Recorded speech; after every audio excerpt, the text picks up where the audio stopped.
there's a few lessons here. Riches and niches. Riches in niches. This is by far the most prevalent theme that we'll be discussing. I'm going to keep this particular presentation on the shorter side because we have my boy, none other than Saint Laurent, who's going to be chopping it up with us. By the way, his company, Squire, is worth $250 million. I know because it was reported on TechCrunch. It's raised 70, 80, $90 million, something crazy like that. It is now the de facto barbershop booking platform that's out there. And I know my shit. I'm not gonna hold you. I know my shit, but Song knows his fucking shit. Like, bruh, you guys know me because I talk a lot. Song don't talk. He just does. And I'm excited to learn from him. Now, look, I've been talking about this all season long with like over love, man. But some of you guys, some of you gals out there you can't resist the temptation. You're thirsty. You're thirsty for likes. You're thirsty for shares. You're thirsty. You're just thirsty in general, man. And when you're thirsty and you don't resist the temptation to grow quickly for growing quickly's sake, then you build lukewarm products, experiences, and services. And that is a losing strategy that will get you all the way to bankruptcy. So now, how do we keep competitors at bay? You got to build a moat.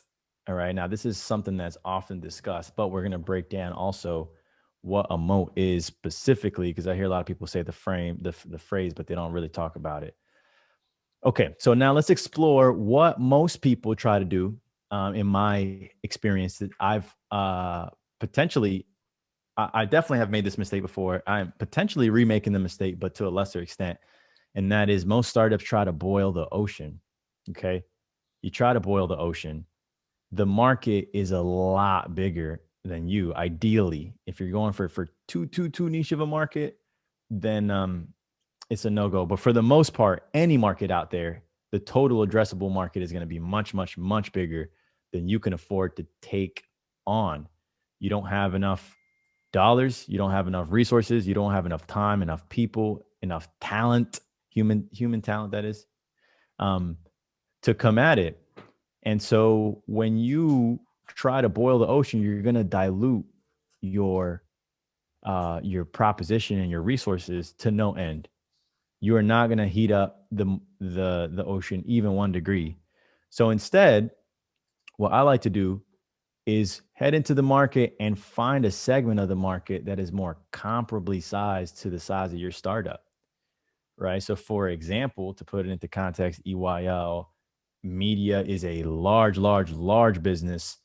And the vision is to take the world by storm. However, you first focused on a very urban audience. And you do that in your delivery, whether or not it was, of course it was intentional, but there are so many things that came about as a result of authenticity. For example, the guests that you would attract on the platform and so on.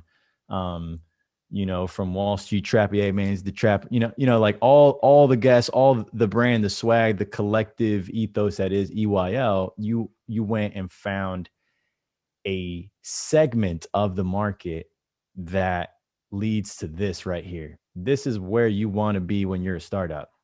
Okay. You had the minimum viable product, all right, which has been discussed often. But what is discussed less often is the minimum viable audience. And then the space and the overlap in the middle is much, much smaller, easier to cover territory. Okay. So for example, Loop is an insurance. If we try to tackle all of private passenger auto, that's a $256 billion a year market. Man, we only raise a few $1,000,000. Progressive spends that in a day. Probably more than that.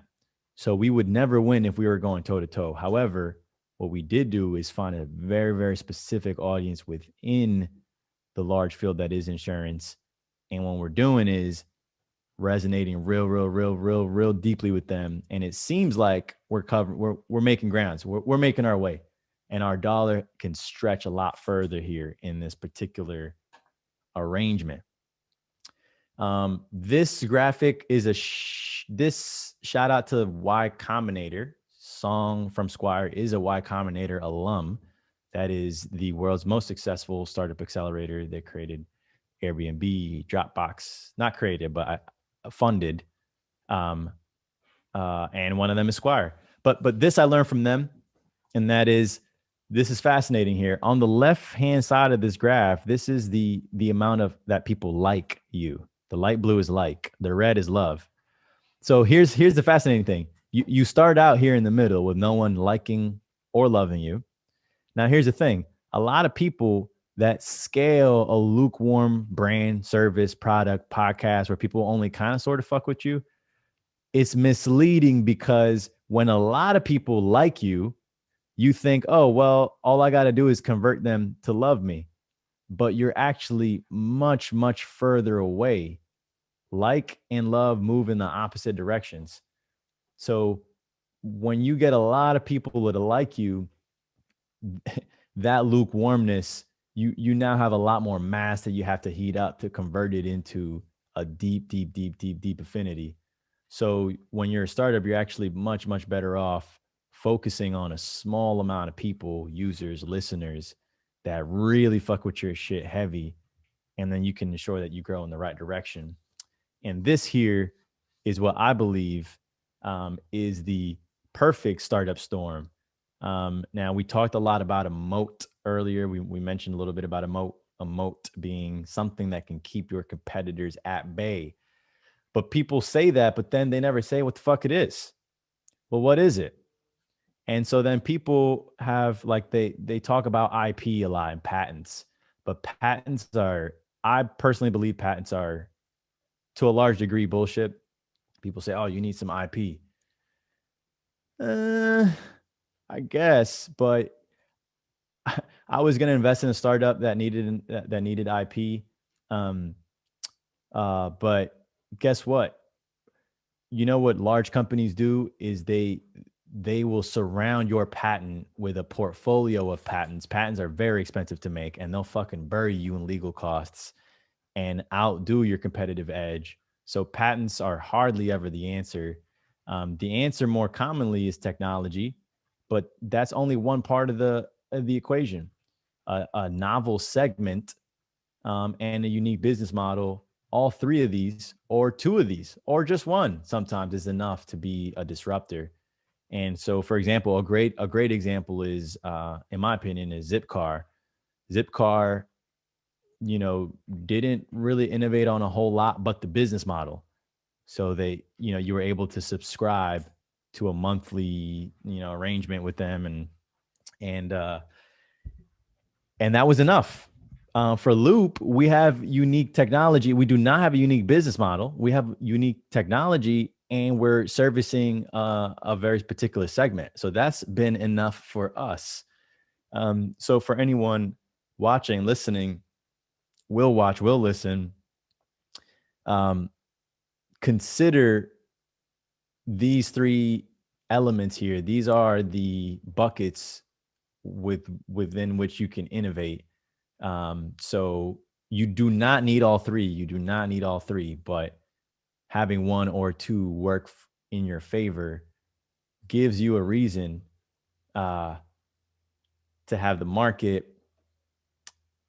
have it work in your favor a little bit, because it's hard to break through.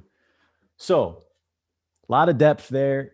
And I walked through them quickly. These are available for download as usual at loopinsure.co/EYL. But look, that's the frameworks, man. That's the frameworks that, those are the things that I have thought about consistently over the last 10 years, easy, as I've built my respective businesses.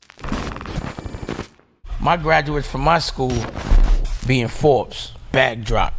Bag drop. A mic drop, bag drop. Bag drop.